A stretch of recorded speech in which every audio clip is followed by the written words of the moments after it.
ẹ fọkàn balẹ̀ ọ̀nàrẹ́bù kan wáyé náà àwọn náà ṣiṣẹ́ lórí ẹ̀ ṣe ti gbọ́ ọ̀nàrẹ́bù tó wáyé àwọn náà ṣojú níbí báyìí wọ́n á ṣiṣẹ́ lórí ẹ̀ ṣe ti gbọ́ wọ́n á ṣe.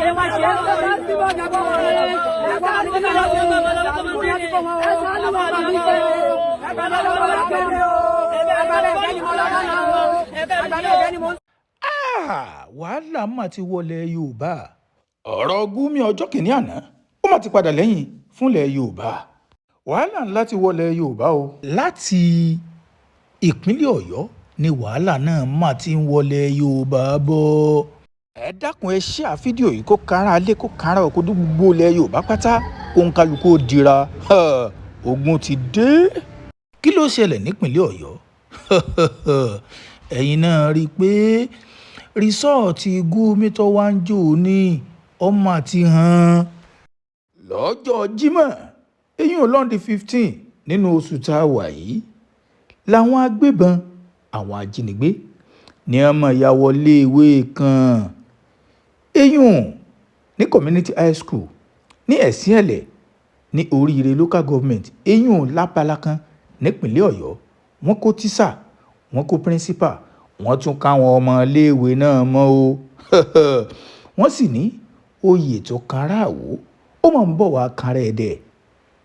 Oyè tó kára Ìbàdàn àwọn ìlú tó yí Ìbàdàn po káwọn náà mọ́ sásùn péye wọ́n mọ́ sásùn péra nítumọ̀ ẹ̀.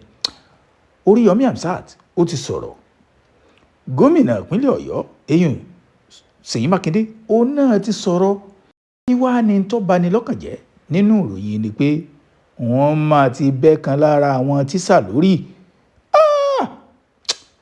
Mò ń bọ̀ ná ẹ gbọ́rọ̀ lẹ́nu principal tóun náà sì wà lọ́dọ̀ àwọn ajínigbé. Wàhálà ti dé sílẹ̀ Yorùbá lọ́rùn rìsọ́ọ̀tì Gumi rèé o. I am Mrs. Alamu, FR. I am the principal of Community High School, Ẹ̀sìnẹ̀lẹ̀, in Orire Local Government of Oyo State. On Friday, around 9:30, we were attacked by a certain group of people, and a good number of us were abducted, the staff and the students as well. And we have been here since Friday.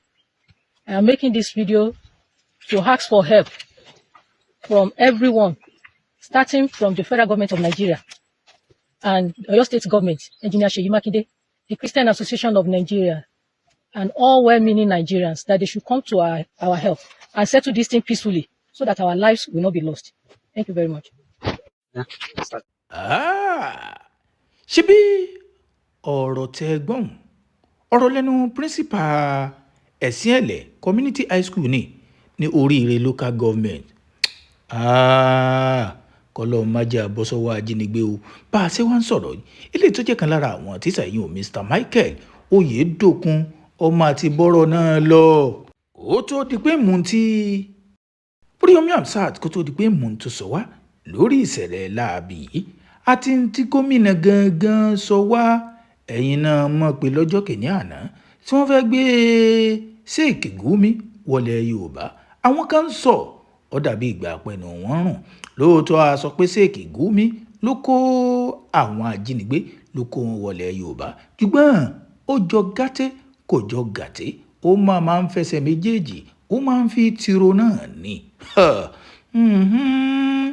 Yóò máa lẹ́yìn ọ̀rọ̀ yìí yóò máa lẹ́yìn àjàǹtí ele ọ̀rọ̀ ọjọ́ kìíní àná ó mà ti lẹ́yìn. Kí ló Oríyọmí sọ ẹ já gbọ́rọ̀ lẹ́nu Oríyọmí Hamzat. Oríyọmí Hamzat ni orúkọ mi. Mo fi àsìkò yìí kẹ́dùn pẹ̀lú àwọn ẹni bí tí wọ́n gbẹ̀mí wọn níbi ìkọlù láabi èyí tó wáyé ní Ẹ̀sìnẹ̀lẹ̀ nílé ìwé tó wà ń bẹ̀ níbi tí wọ́n ti kọlù àwọn ilé ìwé kan tí wọ́n pa àwọn èèyàn kan tí wọ́n sì tó jí àwọn èèyàn kan gbé lọ.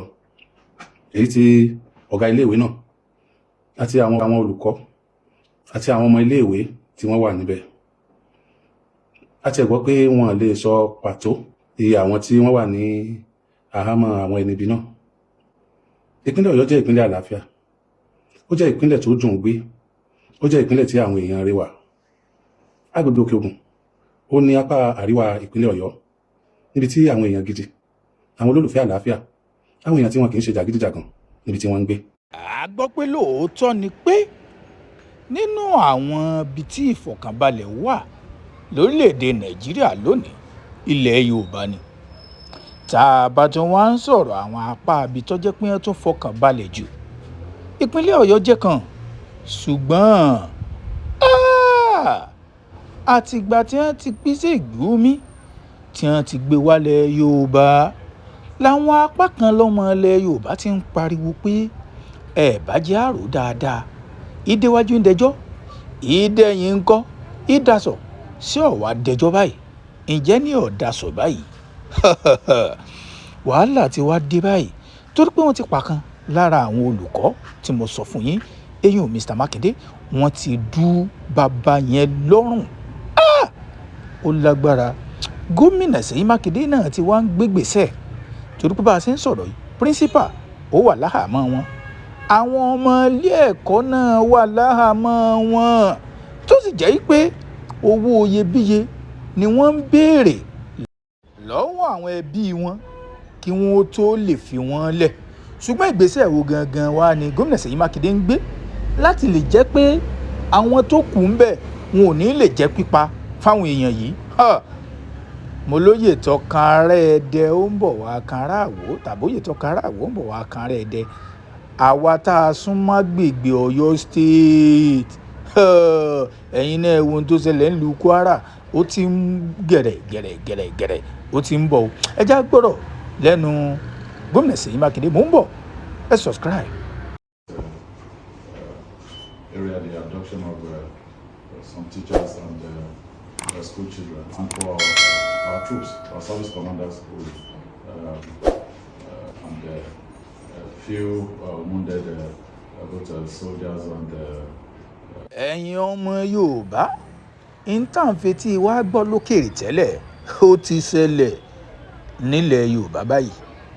Àwọn kan ti ń sọ pé níbo ni wọ́n fi olóyè Sunday Igboho sí tí wọn ò lè pé kó wá kojú àwọn agbésùnmọ̀mí yìí, torí pé òun náà sọ nínú interview rẹ̀ kan pé òun ti kọ̀wé sí ààrẹ wa Bọ́lá Ahmed Tinubu láti kó àwọn ọmọ ogun ilẹ̀ Yorùbá jọ, kó wọn wá kó wọn káàkiri èèyàn tí ilẹ̀ Yorùbá láti lè jẹ́ pé àwọn agbésùnmọ̀mí yìí wọn ò ní ráyè wọlé Yorùbá.